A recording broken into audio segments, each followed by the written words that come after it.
ज्ञानशलाकया चक्षुरुन्मीलितं येन तस्मै श्रीगुरवे नमः। मूकं करोति वाचालं पङ्गुं लङ्घायते गिरिं यत्कृपातं ते श्रीगुरुं दीनतारिणं नमो विष्णुपादाय कृष्णपृष्ठाय भूतले श्रीमते भक्तिवेदान्त स्वामिनीति नामिने नमस्ते सरस्वती देवी गौरवाणी प्रचारिणे विशेष आदि पाश्चात्य देश जय श्री कृष्ण चैतन्य प्रभु नित्यानंद श्री अद्वैता गदाधर श्री सादि गौर हरे कृष्णा कृष्ण कृष्ण हरे हरे हरे राम राम राम हरे हरे गुरवे गौरचंद्राय राधिकाय तदालये कृष्णाय कृष्ण।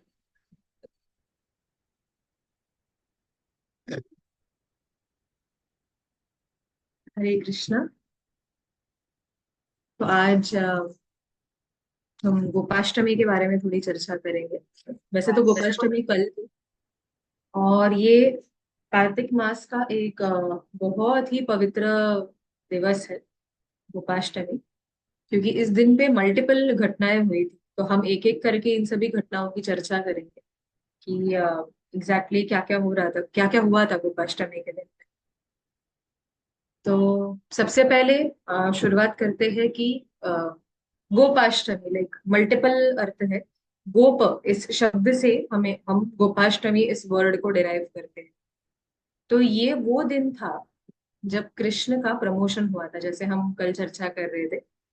जब तक कृष्ण 5 साल के थे तब तक कृष्ण और बलराम इन दोनों को छोटे बछड़ों का उत्तरदायित्व दिया गया। तो छोटे छोटे बछड़े जो है, तो कृष्ण जो है वो उनको चराते थे, तभी ही सब बत्सासुर की लीला और सब हुई थी। लेकिन गोपाष्टमी के दिन कृष्ण जो है अब वो 5 साल के हो गए थे।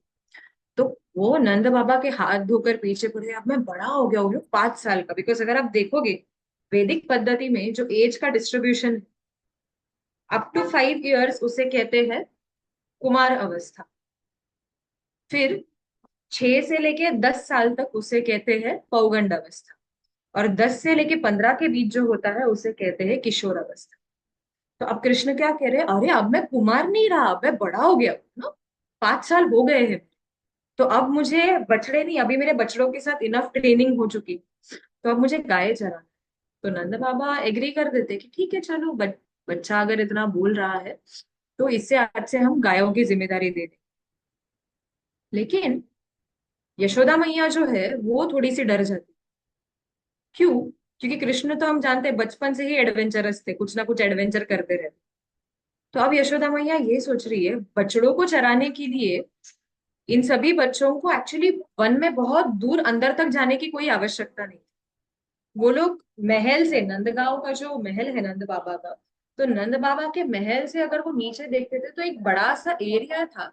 वहीं पर ही अगर आप देखोगे, जस्ट बाहर से कुछ डिस्टर्बेंस आ रही है।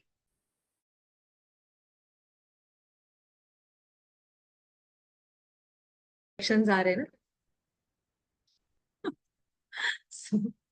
सो होता ये था कि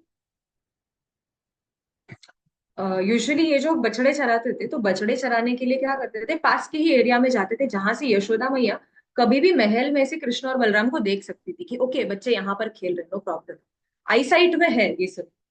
लेकिन अब गायों को चराना मतलब इन्हें दूर जंगल में जाना होगा, एकदम अंदर तक जाना होगा जंगल में।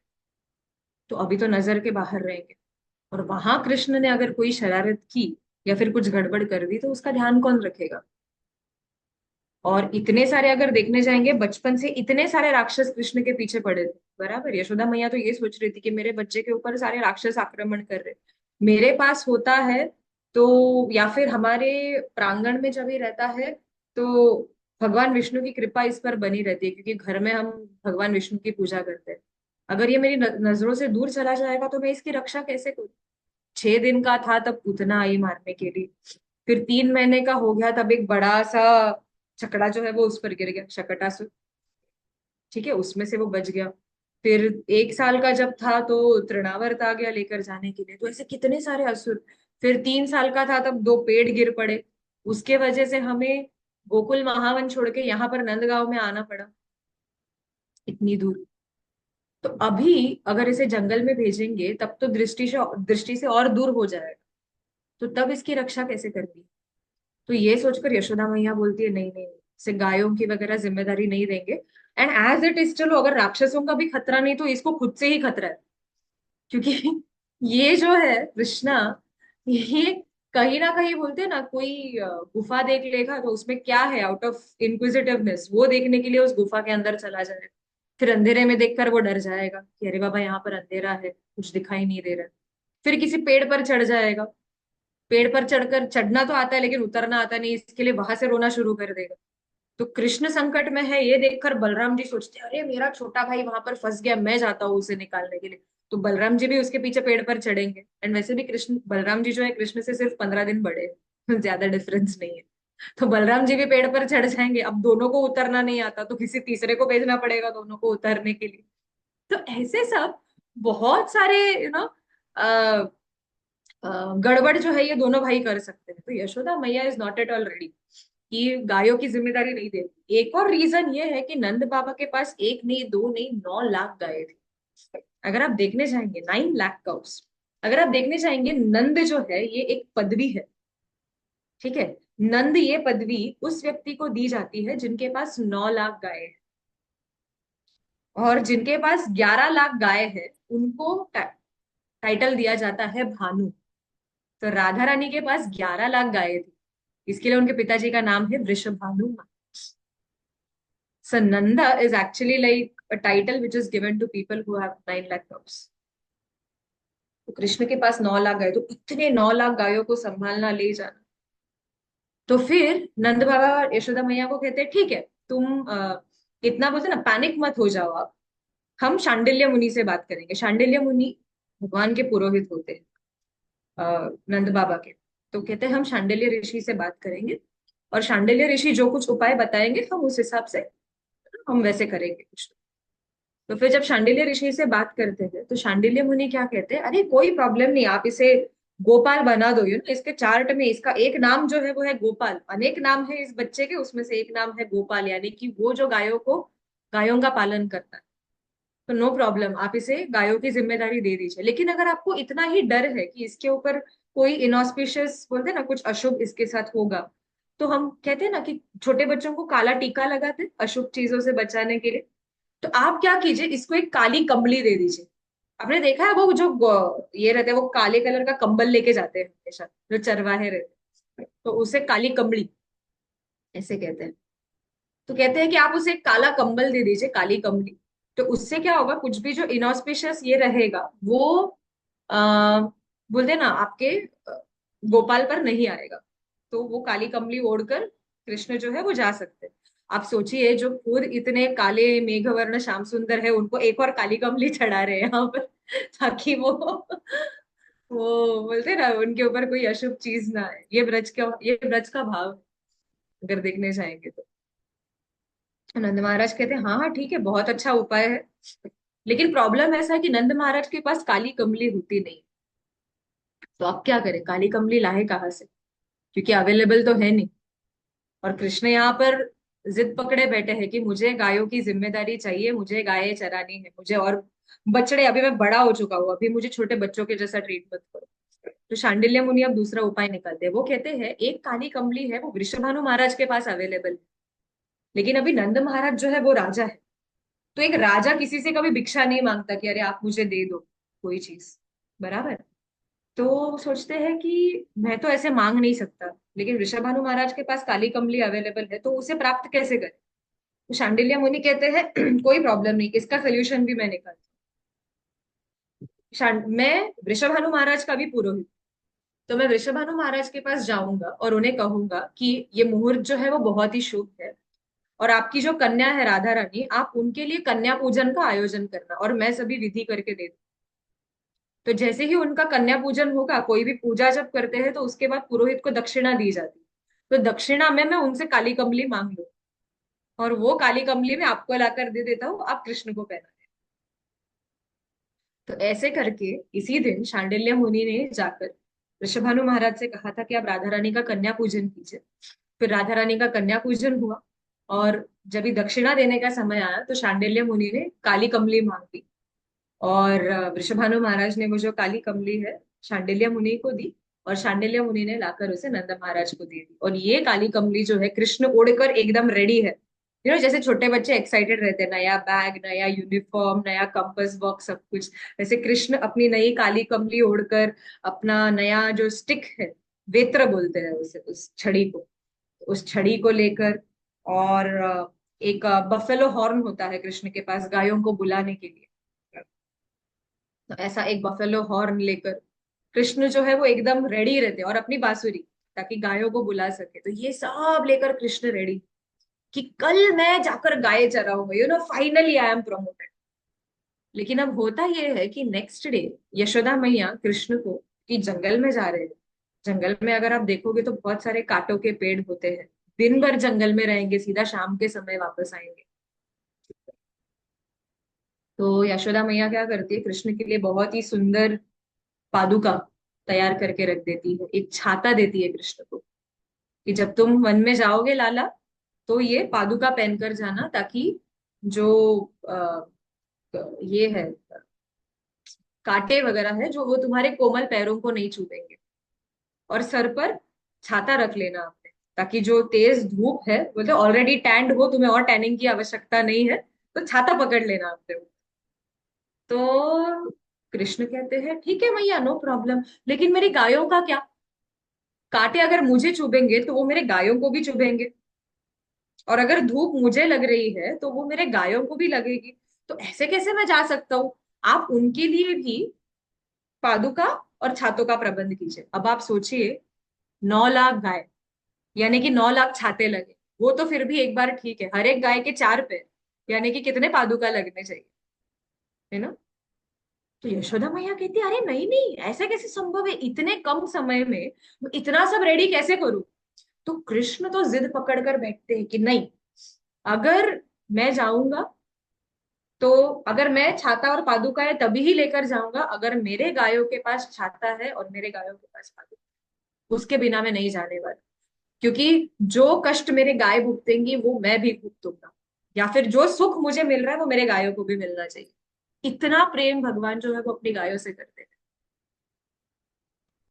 तो यशोदा मैया के पास अभी कोई ऑप्शन नहीं है, क्योंकि 9 लाख गायों के लिए छाता और शूज तो अरेंज नहीं कर सकते। तो विदाउट एनी ऑप्शन वो कहते हैं ठीक है, तुम बिना पादुका और छाता चले जाओ, नो प्रॉब्लम, थोड़े और टैन हो जाओगे, क्या करेंगे अभी?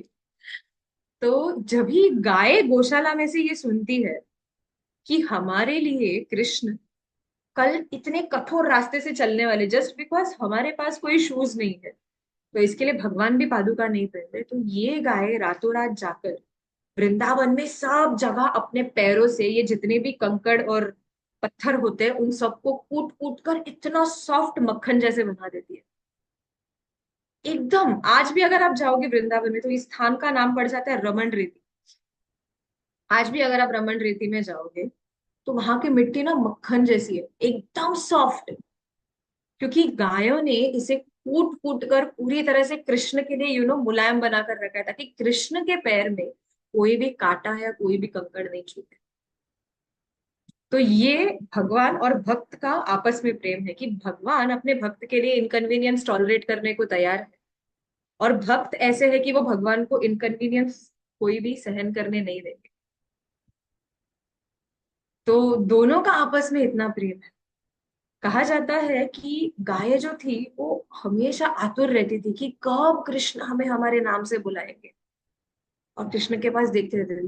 तो छोटे छोटे बछड़े जो होते थे वो जानबूझ के अपना सर हिलाएंगे या फिर कुछ और ये करेंगे, ताकि कृष्ण देखे उनके पास आकर्षित हो और उनको आगे खुजाए।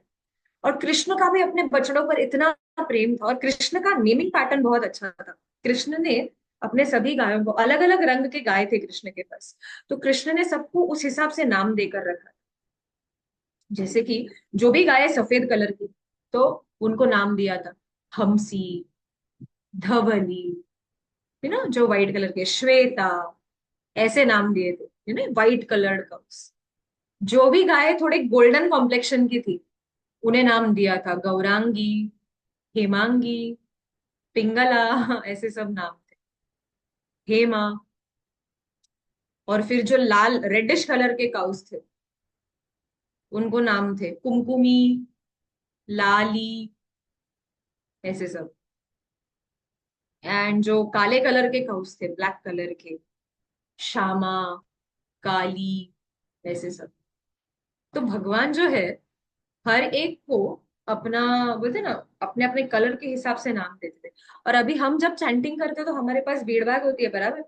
तो हम 108 ये काउंट करते हैं, हरे कृष्ण महामंत्र। एंड जैसे ही एक माला खत्म हो जाती है हम एक साक्षी माला नीचे खींचते हैं। करेक्ट। आपको पता है कृष्ण के पास भी अपना एक बीड़ बैग और काउंटर है। लेकिन वो बीड़ बैग, हम हमारे बीड़ बैग पे हरे कृष्ण महामंत्र बोलते, कृष्णा अपने बीड्स के ऊपर 108 के ग्रुप में कृष्ण के गाय है। तो कृष्ण एक एक नाम बुलाना शुरू करते, धवली, चलो आ गई, हंसी, आ गई, है ना। और जैसे ही 108 पूरे हो गए तो कृष्ण एक काउंटर बीट नीचे खींचते, चलो ये ग्रुप आ गया मेरा। और ऐसे करके अलग अलग अलग अलग जो ग्रुप है गायों के, कृष्ण जो है वो उनको बुला लेते थे वापस जाने के समय, गोधूल मुहूर्त में जब कृष्ण वापस आते थे। तो ऐसे कृष्ण, टेर कदम नाम की एक जगह है नंदगांव में, अगर आप जाओगे, आसेश्वर महादेव का मंदिर है। थोड़ा आगे जाएंगे तो टेर कदम करके एक स्थान आता है। तो टेर कदम पर रूप गोस्वामी का भजन कुटीर भी था। और टेर, टेर लगाना मतलब पुकारना। तो इस कदम के वृक्ष के नीचे रुक कर कृष्ण जो है वो अपनी गायों को टेर लगा देते, हम्सी, धवली, और कैसे बांसुरी पर बजाते। तो हर एक गाय को अपना नाम उस बांसुरी में सुनाई देता था।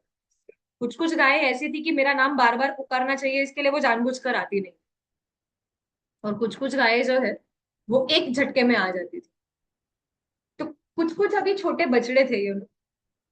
तो कृष्णा, एक एक पर्टिकुलर बछड़ा था जो बहुत ही चब्बी थी।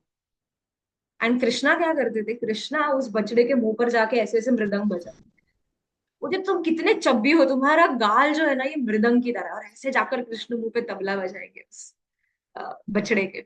और कहते थे अरे तुम गाय हो लेकिन तुम्हारा शक्ल पूरा मृदंग के जैसा है, तो तुम्हारा आज से मैं नाम रखूंगा मृदंग मुखी, और ऐसे कर कर कृष्ण उसके मुंह पे तबला बजाए। फिर एक और गाय होती थी, उसका फेस जो है वो थोड़ा लायन जैसा दिखने। तो कृष्णा कहते थे तुम्हें एक्चुअली भगवान जो है वो तुम्हें एक लायन बनाने वाले, लेकिन लास्ट मोमेंट में प्लान चेंज कर कर गाय बना। तो तुम्हारा फेस जो है एकदम, बोलते हैं ना, एक लायन के जैसा। तो इसके लिए आज से मैं तुम्हारा नाम रखता हूँ सिंहमुखी। तो ऐसे कृष्ण जो है वो अपने किसी भी गाय का और बछड़े का रैंडम नामकरण भी कर देते थे, सिंहमुखी, मृदंगमुखी, ऐसे करके। तो ये सभी, लाइक, कृष्ण का इतना प्रेम है अपने गायों पर। बिल्वमंगल ठाकुर एक श्लोक में लिखते हैं, मुझे वो श्लोक तो याद नहीं है, लेकिन वो कहते हैं कि किस प्रकार कृष्ण जो है वो अपने गायों से इतना प्रेम करते हैं। तो कहते हैं कि जो भी योगी होते हैं वो हजारों हजारों साल तपस्या करते हैं, अपने हृदय में परमात्मा के स्वरूप को देखते हैं। परमात्मा दर्शन दे रहे हैं उन्हें अपने हृदय में, जो भी योगी होते हैं वो।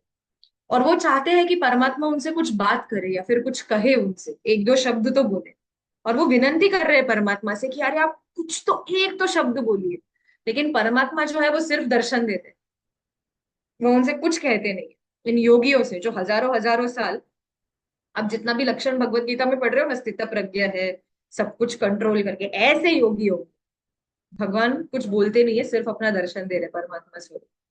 लेकिन वो ही वृंदावन की एक गाय जाने दो, एक छोटा सा बछड़ा अगर सिर्फ हूं इतना कर दे, बस हूं, वो लिखते हैं वो शत हुंकृते, हुंकृते मतलब हूं करना, बस इतना भी अगर वो बछड़ा कर दे ना, तो कृष्ण भागकर उस बछड़े के पास जाएंगे और 100 सवाल पूछेंगे।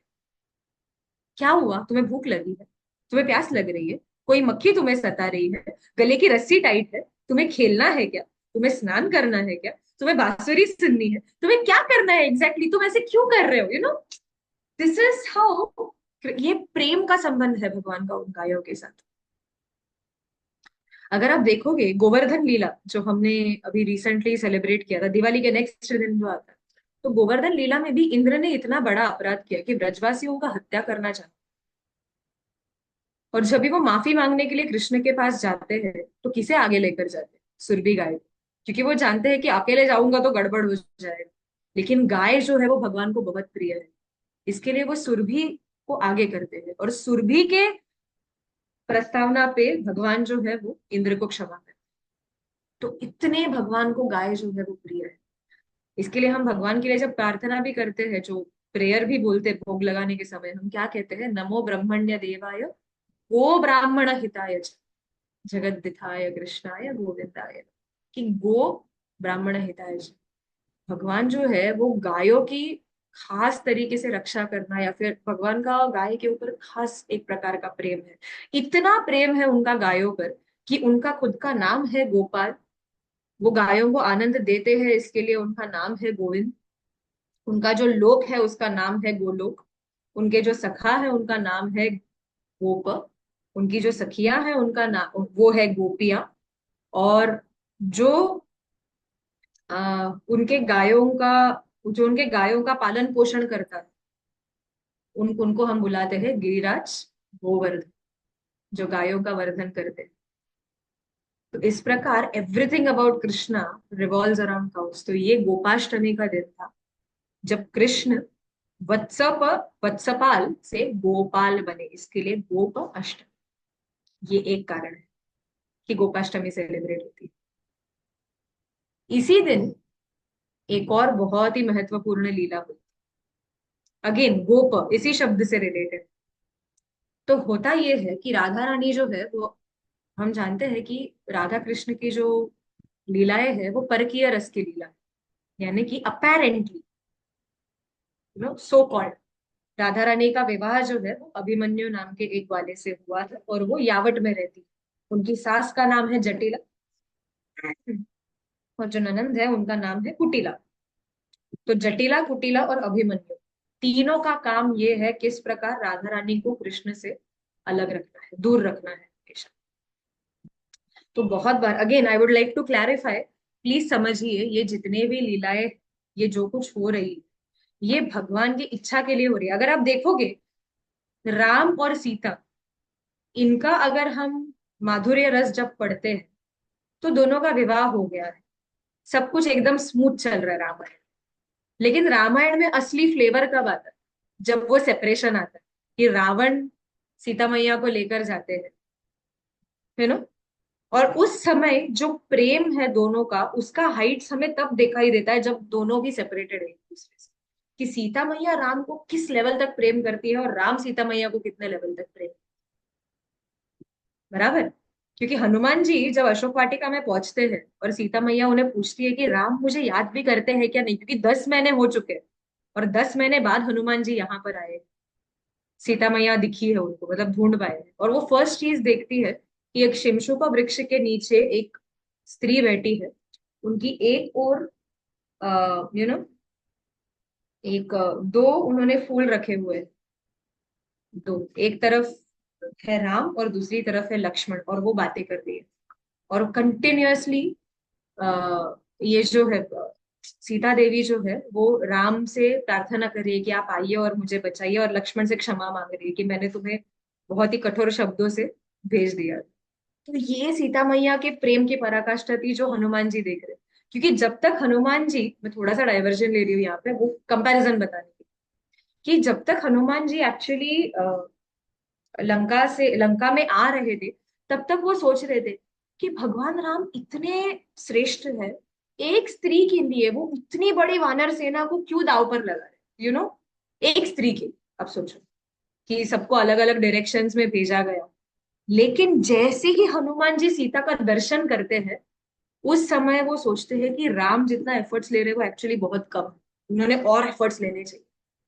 Because this lady who is sitting here remembering Ram, she is worth more. इतना उनका प्रेम है। और तब हनुमान जी सोचते हैं काश मुझे इनके प्रेम का एक लेश मात्र मिल जाए। ये सुंदरकांड में वर्णन आता है, इसके लिए इसका नाम सुंदरकांड है। ये जो एक कांड है ना, दिस इज द रीजन कि उसे सुंदरकांड कहा गया। तो ये है, ठीक है। और सीता मैया जब पूछती है हनुमान जी को कि राम मुझे याद भी करते हैं क्या नहीं, तो आप जानते हैं कि हनुमान जी जो है वो अंगूठी लेकर गए थे राम की, बराबर। तो वो तभी सीता मैया को कहते हैं कि मैया प्रभु के प्रेम पर संशय मत करना। जब आप प्रभु के साथ थी तब ये उन्हें अंगूठी बोल के फिट होती थी, अब वो लिटरली उनको ब्रेसलेट बन रहा है, प्रभु इतने आपके वियोग में पतले। ऐसे हनुमान जी कहते। सो जब तक सीता मैया और राम अलग नहीं हुए लोक दृष्टि से, तब तक हम जो है, हम बद्ध जीव ये नहीं जान सकते कि सीता मैया और राम का प्रेम कितना गाढ़ा है एक दूसरे के प्रति। बराबर। तो उसी प्रकार से जो भी माधुर्य रस होता है उसमें संभोग और विप्रलंब ऐसे दो पार्ट होते हैं। संभोग मतलब जब दोनों साथ में होते हैं, लेकिन विप्रलंब मतलब जब हीरो एंड हीरोइन दोनों एक दूसरे से दूर हो जाते कैमरे बंद है, हैं। सुन ले। ओके। तो विप्रलंब जो रस होता है उसमें एक्चुअली ज्यादा आनंद क्यों? क्योंकि वो जो वियोग होता है उसमें एक्चुअली पता चलता है, क्योंकि जब भी गोपियां कृष्ण के साथ रहती है, राधा रानी कृष्ण के साथ होती है, तो एक कृष्ण दिखाई दे रहा है। लेकिन जब वियोग होता है ना, तो सभी चीजों में कृष्ण दिखते हैं। आंखों के काजल में कृष्ण दिख रहे हैं, क्योंकि काजल भी काला है, कृष्ण भी काले हैं। श्यामा सखी जो है वो भी कृष्ण दिख रही है, क्योंकि वो श्यामा है। और मन में श्याम के बारे में विचार चलते हैं। तो ऐसे सब कुछ जो है वो कृष्ण दिखाई देने लगता है। तो ये विप्रलंब रस है। तो इसके लिए यहाँ पर एक परकीय रस दिया गया है। परकीय रस मतलब दोनों अभी तक विवाहित नहीं है एक दूसरे से, अलग अलग ये है। तो उसके वजह से क्या हो रहा है, थोड़ा मसाला ऐड हो रहा है माधुर्य रस में, एक स्पाइस है। इसके लिए परकीय रस जो है उसे श्रेष्ठ माना गया है। तो जो सिद्ध कृष्णदास बाबा जी है वो अपने भजन में भी लिखते हैं, जय जयोज्वल रस सर्व रस सार, परकीय भावे जहां ब्रजेते प्रचार। तो वृंदावन में अगर देखेंगे तो परकीय भाव जो है उसे सबसे श्रेष्ठ माना गया। लेकिन वो ही अगर इस भौतिक जगत में हम इमिटेट करने की कोशिश करेंगे तो वो सबसे घिनौनी चीज है। ये परकीय रस जो चल रहा है वो आत्मा के स्तर पर है, वो कंप्लीटली स्पिरिचुअल। और हम जो करेंगे वो भौतिक स्तर पर रहेगा, तो हम ऑब्वियसली इसे इमिटेट नहीं कर सकते। सो जस्ट फॉर क्लैरिफिकेशन, इसमें से कुछ गलत मत समझ। ठीक है। राधा रानी और कृष्ण का प्रेम जो है वो भौतिक जितने भी रूल्स एंड रेगुलेशंस है वो सबसे बहुत ऊंचा है। क्योंकि एक तो दोनों में कोई भेद है नहीं, दोनों एक ही। राधा रानी और कृष्ण खाली रस का आस्वादन करने के लिए दो अलग अलग रूप है। तो अब होता यह है कि राधा रानी जो है वो यावट में रह रही है अपने ससुराल में, और कृष्ण यहाँ पर श्रीमती राधा रानी की प्रतीक्षा कर रहे हैं। लेकिन राधा रानी और वो कृष्ण के बांसुरी पर कृष्ण अलग अलग स्वर बजाते हैं, लेकिन एक स्पेसिफिक स्वर होता है जिसे कहते हैं पंचम स्वर। ये पंचम स्वर सिर्फ और सिर्फ राधा रानी को सुनाई देता है, और वो सिर्फ राधा रानी के लिए होता है। तो जैसे ही पंचम स्वर बजता है, राधा रानी सब कुछ छोड़कर कृष्ण के पास भाग कर आ जाती है।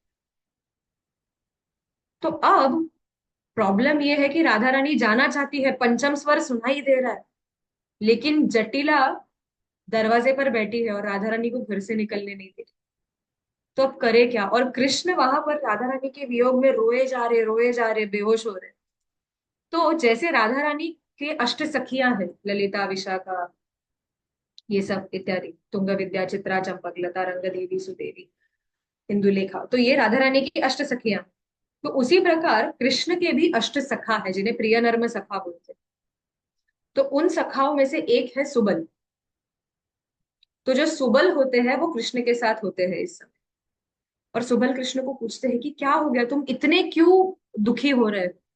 तो कहते हैं मैं क्या करूं, मैं राधा रानी से मिलना चाहता हूँ, लेकिन राधा रानी आ नहीं रही है पंचम स्वर को सुनकर भी। तो जरूर कुछ ना कुछ प्रॉब्लम हुआ है, या तो जटिला कुटिला किसी ने ना किसी ने राधा रानी को रोक कर रखा। तो तुम जाओ और पता करो कि क्या प्रॉब्लम है, और कैसे तो करके राधा रानी को छुड़ाकर वहां से लेकर। तो ऐसे क्यों? क्योंकि राधा रानी के पिताजी है वृषभानु महाराज। वृषभानु महाराज के भाई है चंद्रभानु महाराज, और चंद्रभानु महाराज के जो पुत्र है वो है सुबल। तो राधा रानी और सुबल जो है ये कजिन्स है, एक दूसरे के चुलत भाऊ है। ठीक है। तो कृष्ण कहते हैं सुबल को कि तुम जाओ और तुम कुछ ना कुछ करो और राधा रानी को छुड़ा कर ले आओ, कुछ ना कुछ प्रॉब्लम है। तो सुबल कहते हैं ठीक है। और वो एक छोटे से बछड़े को ले लेते हैं अपना, और बछड़े को लेकर सुबल यावट पहुंच जाते हैं। और यावट में जटिला के आंगन में बछड़े को छोड़ देते हैं। और फिर नाटक करते जैसे कि वो अपने बछड़े को ढूंढ रहे। तो जटिला देख लेती सुबल को और पूछते कि अरे सुबल, तुम यहाँ पर क्या कर रहे हो? तो ये कहते हैं कि मेरा बछड़ा जो है वो चरते चरते गुम हो गया और इधर किधर तो आ गया, तो मैं भी उसका पीछा करते करते उसे ढूंढते ढूंढते यहाँ पर आ गया हूँ। पता नहीं कहाँ पर है, मिल ही नहीं रहा है, सुबह से ढूंढ रहा हूँ, मैं बहुत थक गया हूँ करके। तो जटिला कहती है कोई बात नहीं, सुबह से इतना घूम रहे हो, थक गए होगे, काम करो, अंदर आओ, थोड़ी छाछ पी लो, थोड़ा सा आराम करो, फिर अपने बछड़े को ढूंढ लेना, वो यही कहीं पर होगा, तुम्हारी बहन का घर है, तो आओ उसे भी मिल लो। तो सुबल जो है घर में चले जाते हैं। और राधा रानी को जब देखते हैं तो राधा रानी भी बेहोश पड़ी है, वो पूरी तरह से मूर्छित है, क्योंकि कृष्ण बुला रहे हैं लेकिन जा नहीं सकती क्योंकि जटिला ने यहाँ पर रोक कर रखा है। तो सुबल राधा रानी को कहते हैं कि तुम चिंता मत करो, अभी दोनों कजिन्स है तो दिखने में एग्जैक्टली सेम है, राधा रानी और सुबल जो है वो दिखने में बहुत सेम दिखते हैं क्योंकि कजिन भाई बहन है। तो सुबल राधा रानी से क्या कहते हैं कि कृष्ण तुम्हारे लिए राह देख रहे हैं, तो तुम जाओ कृष्ण को मिलो, जा क्यों नहीं रही हो, वो कब से तुम्हारे लिए बांसुरी बजा रहे हैं। तो राधा रानी कहती है मैं जाना चाहती हूँ लेकिन जटिला जो है वो द्वार पर पहरा दे रही है, पॉसिबल ही नहीं, मैं निकल ही नहीं सकती घर से बाहर। तो सुबल कहते एक काम करते, तुम तुम्हारा नीलांबर वस्त्र जो है वो मुझे दे दो, और तुम मेरा ये गोप वेश पहन, अपने बालों को ऊपर बांध लो और मेरे पगड़ी में छुपा लो अपने बालों को, मेरा गोप वेश पहन लो और अपना नीलांबर वस्त्र जो है मुझे दे दो, मैं तुम्हारा रूप लेकर यहाँ पर बैठ जाऊंगा घर में। और जटिला सोचेगी कि राधा रानी घर पर ही है, और तुम मेरे बछड़े को ले लो, पकड़ लो उसे, और जटिला को लगेगा कि हाँ चलो बछड़ा मिल गया, और सुबल जो है यहाँ से निकल। तो ऐसे कहकर दोनों जो है अपना भेष बदल रहे थे, राधा रानी सुबल गोप वेश धारण करती है राधा रानी इस दिन पर, सुबल सखा का वेश। और सुबल जो है वो राधा रानी के वेश में नीलांबर और सब श्रृंगार कर कर वो वहां पर बैठ जाती है। और फिर राधा रानी उस बछड़े को ले लेती है, उसे पकड़कर घर से निकलती है। तो जटिला पूछती है अरे सुबल, मिल गया तुम्हारा बछड़ा? तो राधा रानी बस अपना सिर हिलाती है हाँ करके, क्योंकि दिखने में सेम सुबल लग रही है अभी। और फिर राधा रानी कृष्ण जहां पर बैठे हैं वहां पर पहुंच जाती है, तो देखते हैं कृष्ण जो है बेहोश पड़े हैं, रोए जा रहे हैं कि हाँ राधे, मेरी राधा रानी कब आएगी मेरे पास। तो राधा रानी सोच रही है चलो थोड़ा, बोलते हैं ना, थोड़ा सा मजाक करते हैं। हमेशा ये मुझे वेट कराते रहते हैं, आज थोड़ा मैं भी वेट कराती हूँ। तो राधा कृष्ण जैसे ही राधा रानी को देखते हैं सुबल सखा के वेश में है, तो कृष्ण कहते हैं अरे सुबल, अब तक तुम कभी भी असफल नहीं हुए, क्या हो गया, राधा रानी कहाँ पर है? तो राधा रानी सुबल का आवाज निकाल कर बोलती है मैं क्या करूं, जटिला छोड़ने को ही रेडी नहीं थी, पैरा ही देकर बैठी है, तो मैं असफल रहा, मैं राधा रानी को नहीं निकाल पाया। तो ये सोचकर कृष्ण जो है वो, ये सुनते ही कृष्ण पूरी तरह से बेहोश हो जाते हैं। तो राधा रानी को इतना बुरा लगता है कि अरे मेरे वजह से इन्हें इतना तकलीफ हो रहा है, तो वो पगड़ी निकालती है। वो जैसे ही पगड़ी निकालती है उनके लंबे जो केश है कृष्ण को दिखते हैं, Krishna realises oh this is Radha Rani ये सुबल सका नहीं है। तो ऐसे कहकर राधा कृष्ण जो है वो मिलते हैं, क्योंकि इस दिन श्रीमती राधा रानी ने गोप वेश धारण किया था। इसके लिए अगर आप देखोगे सभी मंदिरों में राधा रानी को गोप वेश पहनाया जाता है, और ये एक दिन है जब श्रीमती राधा रानी के चरण दर्शन, this is the only day, बाकी सब दिन राधा रानी का जो साड़ी है या फिर उनका जो स्कर्ट है उसके नीचे उनके चरण छुपे रहते हैं, लेकिन गोपाष्टमी पूरे साल भर में this is the most fortunate day जब हम श्रीमती राधा रानी के चरणों का दर्शन कर सकते हैं, क्योंकि उन्होंने धोती पहनी हुई है, उन्होंने गोप वेश पहना। तो इस अवसर को कहते हैं गोपाष्टमी, क्योंकि राधा रानी ने गोप वेश धारण किया था, तो this is one more reason why this day is called as Gopashtami. अब ये तो हो गई वृंदावन लीला। अब आज के ही दिन एक और बहुत ही महत्वपूर्ण घटना हुई, तो वो है हमारे संप्रदाय में श्रीनिवास आचार्य नाम के एक बहुत बड़े आचार्य, उनका तिरोभाव दिवस है Gopashtami, disappearance day of Srinivas Acharya. तो ये श्रीनिवास आचार्य एग्जैक्टली कौन थे? चैतन्य महाप्रभु कौन थे? श्री कृष्ण चैतन्य, राधा कृष्ण, नाही अन्य। चैतन्य महाप्रभु जो थे वो स्वयं कृष्ण है, जो राधा रानी का भाव लेकर प्रकट हुए, ताकि वो जान सके कि राधा रानी का प्रेम क्या है, क्योंकि जब तक भगवान है वो अपने प्रेम को पहचान नहीं सकते। तो कोशिश करते हैं कि अरे मेरे सभी भक्त जो है मेरे चरणों का गुणगान गाते रहते हैं, मेरे चरणों में ऐसा क्या है। इसके लिए करारविंदे न पदारविंदम मुखारविंदे विनिवेशयंतम, वटस्य पत्रस्य पुटे शयानम बालम मनसा स्मरामि। तो वो क्या कर रहे हैं, करारविंदे न, अपने लोटस हैंड्स, अरविंद मतलब लोटस, तो लोटस हैंड्स, करारविंदे न पदारविंद, अपने पैरों को, मुखारविंदे अपने लोटस माउथ में, विनिवेशयंतम वो पकड़ रहे हैं और अपने अंगूठे को चूस रहे हैं बाल गोपाल रूप में। ये सोचकर कि इसमें क्या नेक्टर है, मेरे सभी भक्त कहते हैं कि अरे आपके चरणों में तो अमृत है। क्या अमृत है? ऐसे कहकर कृष्ण जो है वो अपने ही पैर के अंगूठे को अपने मुंह में दबा कर रखे। लेकिन भक्त क्या कहते हैं कि आप नहीं पहचान पाओगे क्योंकि आप भगवान हो। जब भक्त के भाव में आओगे तब जान जाओगे कि एग्जैक्टली exactly क्या बोलते हैं ना, आपके चरणों में क्या रस है। तो इसके लिए तुकाराम महाराज भी अपने एक अभंग में लिखते हैं, कमोदिनी काय जाने तो परिमळ, भ्रमर सकळ होगी तसे। कहते हैं कि लोटस जो है वो अपने आप के फ्रेग्रेंस को नहीं पहचान पाता। लोटस के असली जो जो उसका बोलते हैं ना, उसका जो सुगंध है, वो कौन जानता है? भ्रमर सकळ भोगी तसे, कि जो भौरा होता है वो ही जानता है कि उस लोटस के अंदर क्या नेक्टर है। तो हे भगवान, आपको भगवान बनकर आप नहीं पहचान पाओगे कि आपके अंदर क्या रस है, आपको भक्त बनना पड़ेगा। तो भक्तों में सर्वश्रेष्ठ कौन है? श्रीमती राधा रानी। इसके लिए कृष्ण जो है श्रीमती राधा रानी का भाव लेकर आए चैतन्य महाप्रभु के रूप में। फिर चैतन्य महाप्रभु ने षड गोस्वामी जो थे उन्हें आदेश दिया कि आप वृंदावन जाइए, और वृंदावन जो है उस समय पूरी तरह से लुप्त हो चुका था, जितने भी लीला स्थली थे वो सब कुछ लुप्त हो गए थे। तो आप वृंदावन जाइए और वृंदावन में जितनी भी लीला स्थलियां लुप्त हो चुकी है, लीला स्थली, तो आप उन लीला स्थली को फिर से एक्सकवेट करके निकालना और फिर से उनको एस्टेब्लिश कीजिए, ताकि लोगों को पता चले कहाँ पर क्या लीला हुई थी।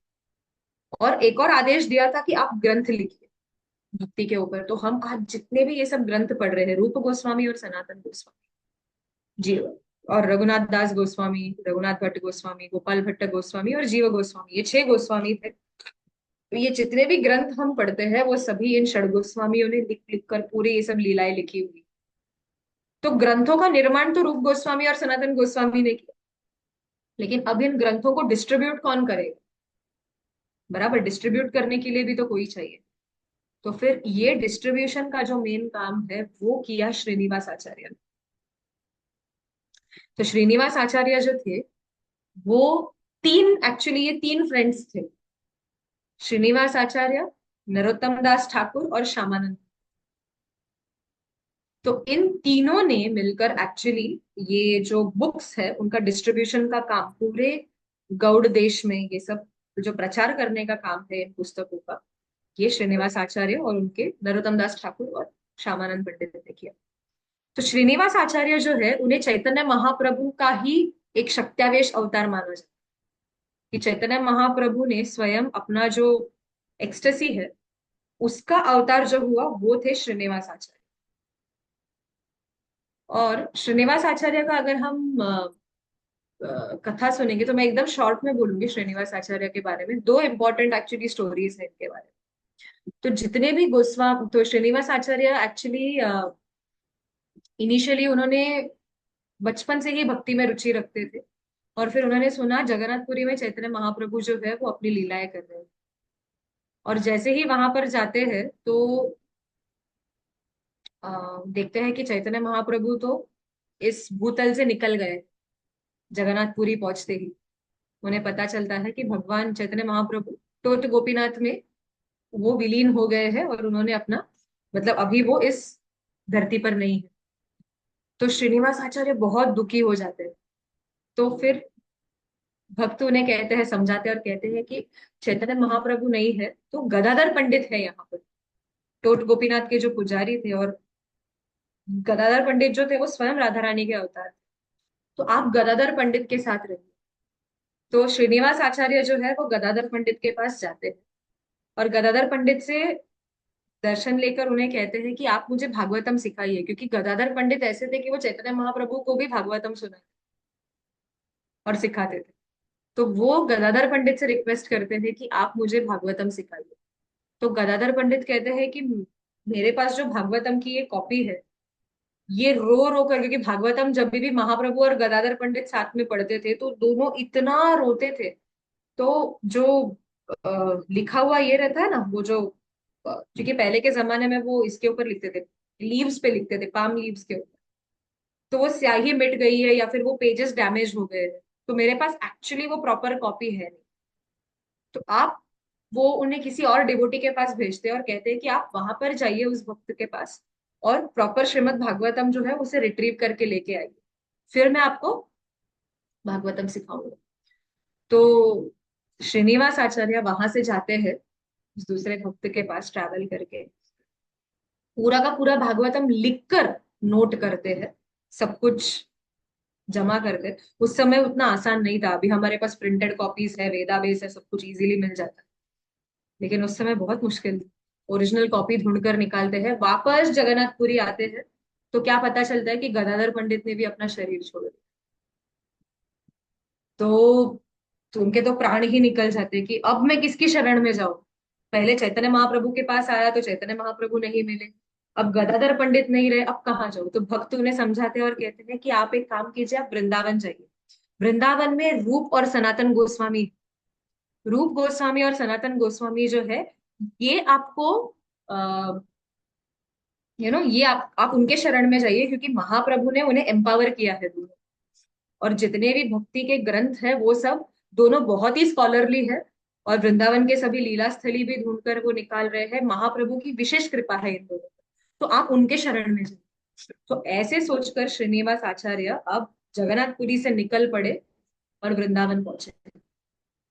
वृंदावन में, मथुरा में जैसे ही हम एंट्री करते हैं, वहां पर एक विश्राम घाट है। तो विश्राम घाट पर जाकर जब वो स्नान करते होते हैं यमुना में, तो वो वहां पर कुछ लोगों को बात करते हुए सुनते हैं कि क्या करें, हमारा कितना दुर्भाग्य है। वृंदावन के जो दो चूड़ामणि थे, रूप और सनातन गोस्वामी, वो वृंदावन छोड़कर चले गए, अब वृंदावन की कुछ शोभा नहीं बची, क्योंकि रूप गोस्वामी और सनातन गोस्वामी ने भी अपना शरीर छोड़ दिया। तो श्रीनिवास आचार्य अब जैसे, अब सोचिए कि कितना किसी को डिस्पेयर रहना चाहिए ऐसे मोमेंट में, कितना होप चला जाना चाहिए पूरा। चैतन्य महाप्रभु ने, गदाधर पंडित ने इतना चल के, और ऐसे नहीं कि फ्लाइट पकड़ा और वृंदावन पहुंच गए, चलकर इतने दिनों तक वो जर्नी कर रहे हैं, एक आशा लेकर कि मिलेंगे, अभी तो कोई ना कोई मिलेगा। और देखते हैं तो रूप गोस्वामी और सनातन गोस्वामी भी नहीं। तो वो तो सोच लेते हैं कि अब बस, अभी तो जीवन बोलते ना, रखने का कोई मतलब ही नहीं। तो वो सोच लेते कि मैं आत्महत्या ही कर लूं। लेकिन तब उन्हें पता चलता है कि रूप गोस्वामी और सनातन गोस्वामी के जो शिष्य है, जीव गोस्वामी, वो अभी तक वृंदावन में है। तो इसके लिए वो रोते रोते राधा गोविंद देव के मंदिर में जाते, जिनका निर्माण रूप गोस्वामी ने किया था। और वहां पर उनकी मुलाकात जीव गोस्वामी से होती है। और फिर जीव गोस्वामी उन्हें गोपाल भट्ट गोस्वामी के साथ अंडर रखते हैं, और गोपाल भट्ट गोस्वामी श्रीनिवास आचार्य को दीक्षा देते हैं, और जीव गोस्वामी जो है वो उन्हें शिक्षा देते हैं। तो नरोत्तम दास ठाकुर, श्रीनिवास आचार्य और श्यामानंद पंडित, ये तीनों भी जीव गोस्वामी के अंडर शिक्षा लेते थे शास्त्रों की। और फाइनली ऐसा समय आ गया जब रूप गोस्वामी और सनातन गोस्वामी ने ये जो भी ग्रंथ लिखे थे, वो सभी ग्रंथों का प्रचार वृंदावन में से अभी बाहर सब जगह कर रहा है, गौड़ देश में, यानी कि बंगाल, उड़ीसा, ये प्रांत में उसका प्रचार होना चाहिए। तो सभी ग्रंथ जो लिखे हुए हैं वो लेकर ये तीनों, श्रीनिवास आचार्य, नरोत्तम दास ठाकुर और श्यामानंद पंडित, तीनों निकल पड़ते हैं। और उनके साथ एक बॉडीगार्ड पार्टी भी रहती है, ताकि ग्रंथों की रक्षा हो। कोई रास्ते में अगर चोर डकैत वगैरह आ गए तो उनसे रक्षा करने के लिए बॉडीगार्ड्स भी रहते हैं साथ। लेकिन अभी ये जो बुक डिस्ट्रीब्यूशन, ये सबसे पहला बुक डिस्ट्रीब्यूशन पार्टी था, नरोत्तम, श्रीनिवास और श्यामानंद। तो अब तीनों एक गांव में पहुंचते हैं जिसका नाम था वन विष्णुपुर। तो जब ये वन विष्णुपुर में पहुंचते हैं, और अचानक वहां पे कुछ दैवी योजना के कारण सभी जो है वो बहुत ही गहरी नींद में सो जाते हैं,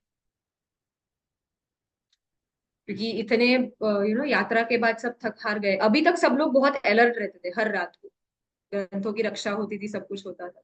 लेकिन इस पर्टिकुलर डे सभी गहरे नींद में सो जाते थे। अब इस वन विष्णुपुर प्रांत का जो राजा था उसका नाम था बीरहम्बीर। तो ये बीरहम्बीर राजा जो था, ये एक्चुअली डाकुओं का राजा था। और इसके पास एक ज्योतिषी था वीरहमवीर के पास, जो प्रेडिक्ट करके बताता था कि इस रास्ते से जो भी यात्री जा रहा है उसके पास ये ट्रेजर है, वो ट्रेजर है। तो बराबर इस राजा की पार्टी जाकर वो सब लूट लेती थी। तो अब जिस दिन ये संकीर्तन पार्टी, बुक डिस्ट्रीब्यूशन पार्टी वन विष्णुपुर से जा रही है, उसी दिन बीरहमबीर राजा का जो ज्योतिषी होता है वो कहते हैं कि ये जो पार्टी है ना, अब तक जितने भी यात्री आए हैं उन सब में से ये यात्री सबसे स्पेशल, क्योंकि इनके पास एक ऐसा खजाना है जो तीनों लोकों में अमूल्य है, इसके जैसा खजाना आपको कहीं नहीं मिलेगा। तो बीरहमबीर डिसाइड कर लेते हैं इनको तो लूट लेना है, जो भी इनके पास है सब लूटना है, क्या है पता नहीं उन्हें। ठीक है।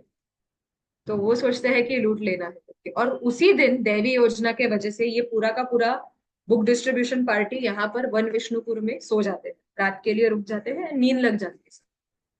राजा की जो टुकड़ी है वो आती है, वो सब कुछ ग्रंथों को लूट कर चली जाती है, क्योंकि राजा ये सोच रहा है इसके अंदर सोने हीरे जवाहरात कुछ तो रहेंगे। और जैसे ही ये सब उठते हैं तो देखते हैं क्या सभी ग्रंथ गायब। अभी प्लीज अंडरस्टैंड, उस समय जेरोक्स मशीन नहीं थे, ये ओरिजिनल कॉपी थे, एंड ये these were the only copies. और इतना लिटरेचर ये जो गोस्वामीज ने लिखा हुआ है सब चला गया। तो तीनों, नरोत्तम दास ठाकुर, श्रीनिवास आचार्य, श्यामानंद पंडित, तीनों जो है वो रोना शुरू करते हैं और बोलते हैं कि क्या हमारा, बोलते हैं ना, दुर्बुद्धि हमें सूची कि हम यहाँ पर सो गए। ये सभी अंगरक्षक जो थे वो भी सो गए, और इतना जो ये महत्वपूर्ण ग्रंथ थे सभी वो चले गए हमारे हाथ से। अब क्या करेंगे। तो तभी आकाशवाणी होती है, तो तीनों सोच रहे थे कि हम तो अभी हमारा शरीर छोड़ देंगे क्योंकि व्यर्थ है जीना। जो लेकर हम जा रहे थे, मिशन था, वो इधर ही फेल हो गया पूरी तरह से। तो जीकर क्या करें। तो अब आकाशवाणी होती है कि चिंता मत करना, आपके ग्रंथ जल्दी आपको वापस मिल जाए। तो अभी श्रीनिवास आचार्य लीड लेते हैं। श्रीनिवास आचार्य क्या कहते हैं, नरोत्तम दास ठाकुर और श्यामानंद पंडित को कहते हैं आप दोनों गौड़ देश चले जाओ, बंगाल चले जाओ, मैं यहीं पर रुकूंगा और मैं ग्रंथों को वापस लेकर आऊं। तो नरोत्तम दास ठाकुर और श्यामानंद पंडित बंगाल चले जाते हैं, नवदीप चले जाते हैं, और श्रीनिवास आचार्य वहीं पर वन विष्णुपुर में रहते हैं। और वहां रहकर वो क्या करते हैं, प्रचार करना शुरू करते हैं। तो प्रचार करते करते करते करते पूरे गांव को, वो पूरे लिटरली वो पूरा गांव, एक तो डाकुओं का था, एंड वो राजा की जो स्पेशल सेना थी वो भी डाकू थे, पूरे गांव को वो भक्त बना देते हैं, एंड अल्टीमेटली वो राजा तक पहुंच जाते हैं, ऐसे करके सबको डिवोटी बनाते बनाते। और फिर राजा भी इस श्रीनिवास आचार्य से इतने प्रभावित हो जाते हैं इनसे, कि वो भी श्रीनिवास आचार्य से दीक्षा लेते हैं। और फिर श्रीनिवास आचार्य पूछते हैं कि हम ऐसे मुश्किल में पड़ गए, हम यहाँ पर रुके थे, हमारे ग्रंथ यहाँ पर गुम हो गए, आपको कुछ पता है क्या ये ग्रंथ कहाँ पर है। वो जानते हैं कि ग्रंथ जो है एक्चुअली राजा के पास है। तो तभी राजा जो है वो उनसे माफी मांग कर कहते हैं कि हाँ ये ग्रंथ जो है मैंने ही चुराए थे। और ऐसे करके आज हम जो भी बुक्स पढ़ रहे हैं, nectar of instruction, nectar of devotion, जो कुछ बुक्स हमें आज मिल रहे हैं, वो लिखे तो रूप गोस्वामी, सनातन गोस्वामी ने, लेकिन उनको रिट्रीव करने का काम और उनको डिस्ट्रीब्यूट करने का काम जो है वो श्रीनिवास आचार्य की वजह से। तो ये थे श्रीनिवास आचार्य। तो बुक्स को डिस्ट्रीब्यूट करने में श्रीनिवास आचार्य का बहुत बड़ा हाथ था। एक और अगर हम देखेंगे तो श्रीनिवास आचार्य का एक और लीला है, वो बोल के हम क्लास खत्म करेंगे। तो श्रीनिवास आचार्य जो है वो मतलब वो इतने सिद्ध वैष्णव थे कि वो मानस लीला में राधा कृष्ण की सेवा करते, एंड बहुत देर तक श्रीनिवास आचार्य जो है वो ध्यान लगाकर बैठे रहते थे, और अपने नित्य स्वरूप में, अपने मंजरी स्वरूप में वो गोलोक वृंदावन में जाकर राधा कृष्ण की सेवा करते थे, समाधि अवस्था में जाकर। तो एक दिन हुआ ऐसे, 2 दिन तक बिना खाए पिए श्रीनिवास आचार्य समाधि अवस्था में। तो सभी लोग जो थे वो बहुत डर गए कि इन्होंने अपना शरीर तो नहीं छोड़ दिया, क्योंकि उनके शरीर में मतलब जिंदा रहने के कोई भी लक्षण नहीं। सिर्फ एक ही किससे पता चल रहा था कि थोड़ा सा प्राण इनके अंदर बचा हुआ है, तो कॉटन को लेकर नाक के पास पकड़ते थे, वो कॉटन एकदम हल्का सा हिलता था, बस that was the only symptom. उसके अलावा जीवित रहने के कोई भी लक्षण श्रीनिवास आचार्य में थे। तो सभी बहुत चिंता में पड़ गए कि श्रीनिवास आचार्य ने कहीं अपना शरीर तो छोड़ नहीं दिया, क्योंकि 2 दिन से कुछ खाया नहीं, कुछ पिया नहीं, अपने स्थान से हिले नहीं, वैसे ही समाधि अवस्था में बैठे। तो श्रीनिवास आचार्य के सबसे श्रेष्ठ शिष्य जो थे, उनको मतलब कहा जाता था कि ये जो शिष्य है वो श्रीनिवास आचार्य की आंख और हाथ थे, वो थे रामचंद्र कविराज। आपने वो भजन सुना है, श्री कृष्ण चैतन्य प्रभु दया करो मोरे, नरोत्तम दास ठाकुर का? तो लास्ट में, लास्ट सेंटेंस में नरोत्तम दास ठाकुर क्या कहते हैं? दया करो श्री आचार्य प्रभु श्रीनिवास। वो श्रीनिवास आचार्य के बारे में कहते हैं। और लास्ट में कहते हैं रामचंद्र संग मांगे नरोत्तम दास। तो ये रामचंद्र जो है वो भगवान राम नहीं, बट इट इज रामचंद्र कविराज, जो श्रीनिवास आचार्य के शिष्य थे, सबसे मुख्य शिष्य थे श्रीनिवास आचार्य। तो सभी रामचंद्र कविराज के पास जाते, क्योंकि रामचंद्र कविराज इतने गुरुनिष्ठ थे, वो अपने गुरु के मन को एकदम तुरंत जान जाते थे कि क्या है एग्जैक्टली मेरे गुरु के मन। तो रामचंद्र कविराज के पास जाते हैं और कहते हैं कि आपके गुरु जो है 2 दिन से समाधि अवस्था से निकले नहीं है, और ऐसे ही समाधि में तो हमें डर लग रहा है कहीं वो अपना शरीर छोड़ ना दे, या फिर उन्होंने शरीर ऑलरेडी छोड़ दिया। तो रामचंद्र कविराज आते हैं और देखते तो श्रीनिवास आचार्य समाधि में लीन। तो रामचंद्र कविराज उनके बाजू में बैठ जाते हैं और वो भी समाधि अवस्था में चले जाते हैं अपने नित्य स्वरूप पे। तो अभी प्लीज ये थोड़ा टेक्निकल हो जाएगा, बट ट्राई टू अंडरस्टैंड। हमारे जितने भी आचार्यों ने अवतार लिया, ये सभी राधा रानी की मंजरियां हैं, यानी कि राधा रानी के जो सेविकाएं हैं उन्हें मंजरी कहा जाता है। तो जितने भी आचार्य हैं, राधा रानी के जो प्रमुख फ्रेंड्स है वो फ्रेंड्स है सखी, और सखी के अंडर जो सेविकाएं आती है उनको कहा जाता है मंजरी। तो ये जितने भी षड गोस्वामी थे, ये सभी प्रोमिनेंट मंजरीज थे। जैसे कि रूप गोस्वामी थे रूप मंजरी, सनातन गोस्वामी थे लबांग मंजरी, रघुनाथ दास गोस्वामी थे रति मंजरी। ऐसे अलग अलग जीव गोस्वामी आई थिंक इज विलास मंजरी, ऐसे कुछ।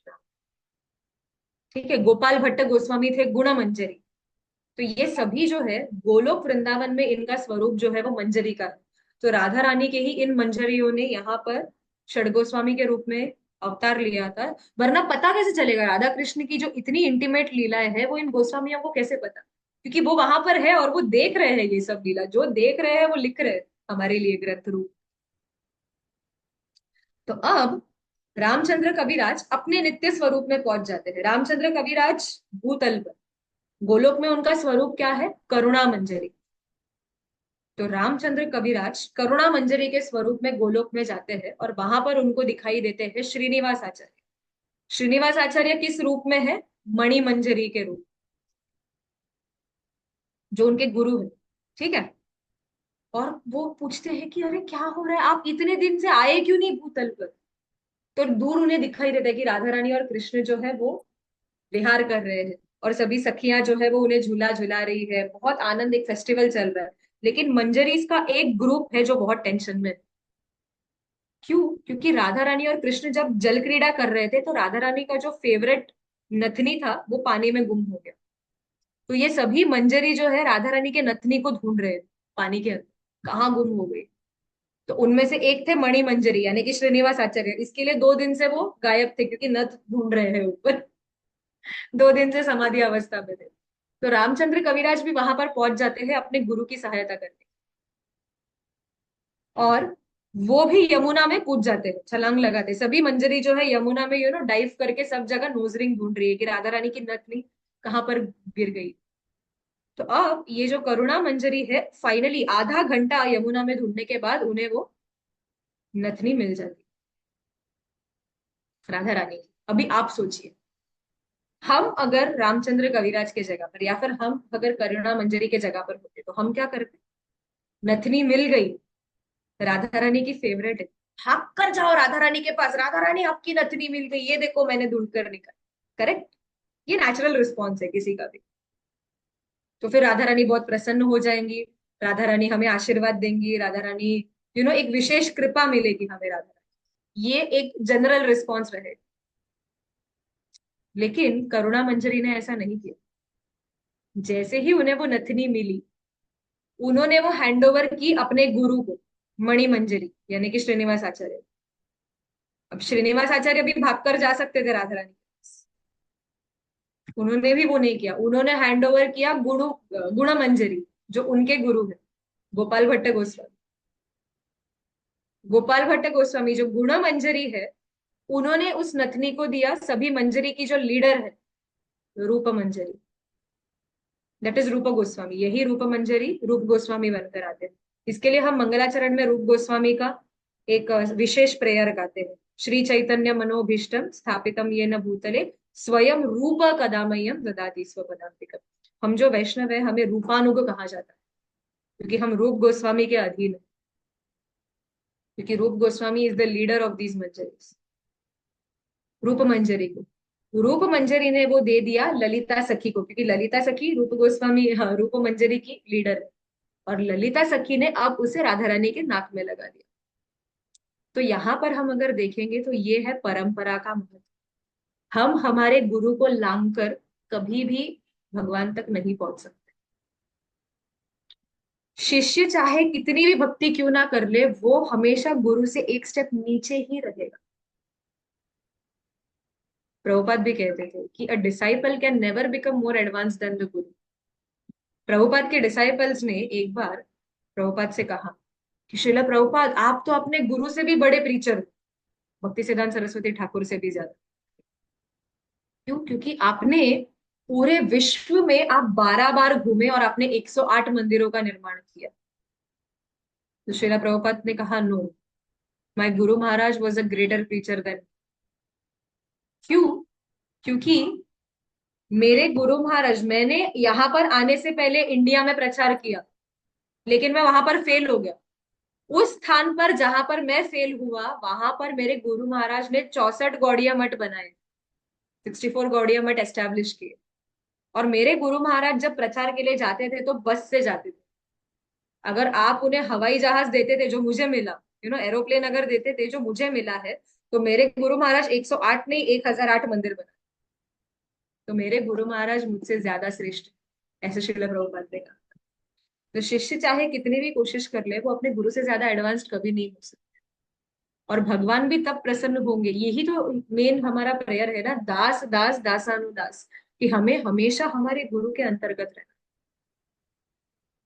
तो राधा रानी को जब अपनी नथनी मिल जाती है, वो इतनी प्रसन्न होती है कि जो तंबुल उन्होंने खाया होता है, वो महाप्रसाद डायरेक्टली वो रूप मंजरी को देती है, ललिता सखी, एंड वो डिस्ट्रीब्यूट हो जाता है सब। तो अब वो मिलता है मणि मंजरी यानी कि श्रीनिवास आचार्य। तो श्रीनिवास आचार्य या मणि मंजरी क्या करते हैं, अपना जो पल्लू होता है, पल्लू में उस पोटली को बांध देते हैं राधा रानी के इस महाप्रसाद को। और फिर से, और अभी मिशन एकम्प्लिश्ड, समाधि अवस्था में से दोनों भी साथ में बाहर निकलते, रामचंद्र कविराज और श्रीनिवास आचार्य। लेकिन जब आंख खोलते हैं तो श्रीनिवास आचार्य का जो उत्तरी होता है उस पर एक गांठ लगी होती है, और उसमें वो तंबुल होता है जो उन्हें वहां पर गोलोक वृंदावन में प्राप्त हुआ है। तो राधा रानी का महाप्रसाद जो है, वो सभी को मिल जाता है इस भूतल पर, जो वहां से प्राप्त। तो ऐसे श्रेष्ठ आचार्य थे श्रीनिवास आचार्य। तो उनका तिरुभाव दिवस जो है, वो भी गोपाष्टमी के दिन पर ही हुआ था। सो गोपाष्टमी जो है, ये हम गौड़ीय वैष्णवों के लिए बहुत ही महत्वपूर्ण, क्योंकि एज इट इज बोलते हैं ना, तो इस दिन एक्चुअली हम क्या कर सकते हैं। एक तो राधा रानी का चरण दर्शन सबसे बड़ा सौभाग्य। दूसरा, इस दिन पर गायों की भी पूजा होती है। गायों की पूजा करना, उन्हें आप बोलते ना खिला सकते हो, कुछ ये कर सकते हो, उनकी पूजा कर सकते हो। ऐसे कहते हैं, मैंने एक कथा में सुना था कि जो व्यक्ति गाय का दूध निकालना जानता है, उसे ही गोलोक में एंट्री मिले।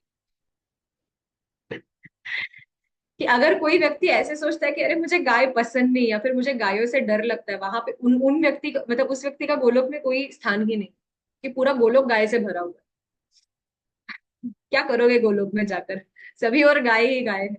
सो गायों के प्रति एक विशेष प्रेम, विशेष गायों की सेवा वैसे तो रोज ही करनी चाहिए, लेकिन अगर रोज पॉसिबल नहीं हो तो एटलीस्ट गोपाष्टमी के दिन गायों की सेवा करनी ही चाहिए।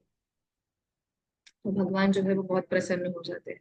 गायों को खुजाना, ऐसे कहते हैं कि गाय को जब हम खुजाते तो उसका आयुर्वेदिक बेनिफिट्स तो है ही है, कि उससे जो है हाई ब्लड प्रेशर का जिसको प्रॉब्लम है वो निकल जाता है। टीबी जिसको है वो भी क्योर हो जाता है, ऐसे आयुर्वेद में लिखा गया है, जो गायों के बीच में रहते हैं ऐसे व्यक्ति को। या फिर जो भी व्यक्ति डिप्रेशन में है वो डिप्रेशन से निकल जाएगा गायों के बीच में रहकर। तो ये तो आयुर्वेदिक बेनिफिट्स हो गए, बट साथ ही में स्पिरिचुअली गाय को जितना हम ये करते हैं, गाय जैसे जैसे हमसे प्रसन्न होती है वैसे कृष्ण भी वहां पर प्रसन्न हो रहे हैं, और जल्दी हमें ना भगवत धाम का एक्सेस मिल रहा है गाय के वजह से। ये एक है। और दूसरा मतलब ऑन द अदर हैंड, किसी भी हालत में एक हम कर सकते हैं कि try to avoid using things, या फिर ऐसे चीजों का इस्तेमाल करना जहां पर किसी भी चीज से गाय को नुकसान होता है। ऐसे प्रोडक्ट्स को यूज कर लो जहां पर काउ प्रोडक्ट्स यूज हो रहे हैं। मार्केट में अगर हम देखने जाएंगे बहुत सारे चॉकलेट्स में वगैरह ऐसे कहा जाता है कि काउ का फैट मिक्स्ड रहता है, तो you can avoid using that. Toothpaste में कोई भी अगर आप मेजोरिटी टूथपेस्ट देख लो तो वो गाय के हड्डी से ही बना हुआ रहता है। तो सोचिए आज एकादशी है और हम सुबह सुबह उठ के ब्रश कर रहे हैं। सो इट्स रियली सैड कि आज गाय की जो दुर्गति हो रही है समाज में, बहुत ही दुख का ये है। तो हम हो सके उतना प्रयास कर सकते हैं हमारी ओर से कि गाय की रक्षा करें, गायों को योग्य प्रेम दे, योग्य सम्मान दे। बिकॉज गाय एक ऐसी ये है, मतलब प्राणी नहीं बोल सकते उन्हें, दे आर नॉट एनिमल्स। गाय एक ऐसे बोलते हैं ना, एक ऐसी श्रेणी में बिलोंग करते हैं कि they are completely dependent on human beings. कुत्ता बिल्ली आप देख लो, वो रास्ते पे घूमकर अपना जीवन काट सकते हैं, लेकिन गाय का ऐसा नहीं। इमोशनल लेवल पे अगर हम देखेंगे तो गाय जो है वो बिल्कुल, उनका इमोशंस जो है वो ह्यूमन बीइंग्स के साथ मैच होता है। सो गौ माता जो है वो बहुत ही महत्व, बहुत ही। तो उनको प्रेम देना, उनके साथ कुछ टाइम स्पेंड करना, उनसे आशीर्वाद मांगना कि अगर वो कृपा करेंगे तो जैसे इंद्र पर कृपा हुई सुरभि के वजह से, वैसे हम पर भी कृपा हो जाएगी। तो ये हम कोशिश कर सकते हैं गोपाष्टमी के दिन पर या फिर किसी और दिन पर। ये क्योंकि गाय जो है, श्रीमती राधा रानी को भी गाय बहुत प्रिय है। एक छोटा सा स्टोरी है उतना बोल कि श्रीमती राधा रानी एक बार ऐसे ही है ना अपने सखियों के साथ बैठी थी, और कृष्ण का एक छोटी सी छोटी सी काफ थी, कृष्ण की बछड़ा। कृष्ण का एक छोटा सा जो बछड़ा है वो वहां पर आया, और ये छोटा सा काफ इतना इनोसेंट था, नया नया पहली बार घास सब देख रहा है खाने के लिए, एकदम छोटा बछड़ा पहली बार घास देख रहे हैं और खाने को मिल रहा है, तो पूरी दुनिया को एक्सप्लोर कर रहे थे क्योंकि अब तक माँ के दूध पर ही ये बछड़ा जी रहा है, और अब पहली बार घास देखने मिल रहा है। तो घास को सूंघ रहा था, तो सूंघते सूंघते घास को इतने जोर से सूंघ लिया कि एक जो तिनका है वो नाक में चला गया उस बछड़े के, और नाक में चुभने के वजह से उस गाय वो बछड़े के नाक से खून बहने लगा। तो ये देखकर श्रीमती राधा रानी को इतना, बोलते ना, इतनी, श्रीमती राधा रानी को इतनी तकलीफ हुई इस चीज को देख के कि राधा रानी ने अपनी जरी की साड़ी फाड़ दी। ऑन द स्पॉट भागकर उस बछड़े के पास गई, धीरे से उस तिनके को उस बछड़े के नाक से निकाला, अपनी जरी की साड़ी फाड़कर उसके बछड़े के नाक के ऊपर वो कुमकुम और इसका लेप लगाकर उसको मरहम पट्टी की उस गाय उस बछड़े की। और उस बछड़े को हेल्थ प्रॉपरली हेल्दी बना के सब मरहम पट्टी करके ठीक कर दिया। तो श्रीमती राधा रानी भी बछड़ों से इतना प्रेम करती। श्रीमती राधा रानी के पास भी एक बहुत ही चबी बछड़ा है, उस बछड़े का नाम है तुंगी। और जैसे हमने सुना था श्रीमती राधा कृष्ण के पास 9 लाख गाय है, लेकिन श्रीमती राधा रानी के पास 11 लाख गाय। तो गाय जो है वो श्रीमती राधा रानी को भी अत्यंत प्रिय है, और साथ ही साथ कृष्ण को भी। तो नेचुरली हमें भी हमारी ओर से गायों की कुछ तो सेवा करनी चाहिए। ठीक है। So, ये गोपाष्टमी का महत्व था। Thank you very much. Hare Krishna. किसी का कोई प्रश्न है, कुछ कमेंट, कुछ ऐड करना है?